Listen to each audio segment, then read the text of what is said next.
لدير زيادة النظر ويكفرياكم مطانوات إما ملتكين هزارها صار فيش ئێستا لەسەر ئەم خاکە ژیاوین بەڵام بەداخەوە تا ئێستا ئەمن و ئاسایشی نەبینەوە بە خەڵکی خۆیەوە خەڵکی کوردستان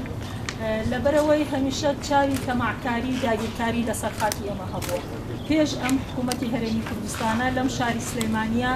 بۆ دوو جار حکوومەتی کوردستان دامەزراوە حکوومەتێکی سەربەخۆ لەبەرەوەی سیاسەتی دەولی بەژەوەندی نێودەوڵەتی نەیخواست کە کورد ببێتە خاوەنی دەوڵەتی خۆی و سەربەخۆیی و ئازادی خۆی تێکچوو ئەو سەربەخۆیە ئێستش کە ئێوە هاتوون ئێمە لە خزمەتانین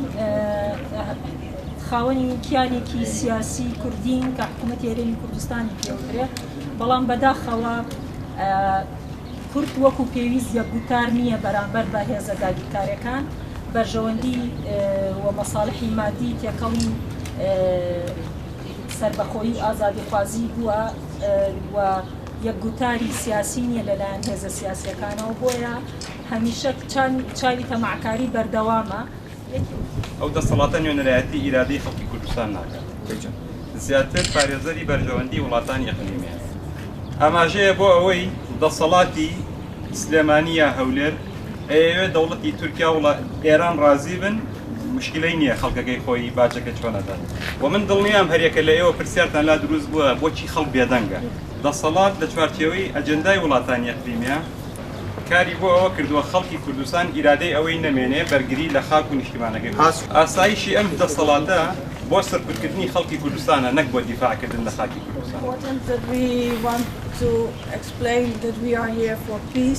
Not to make troubles.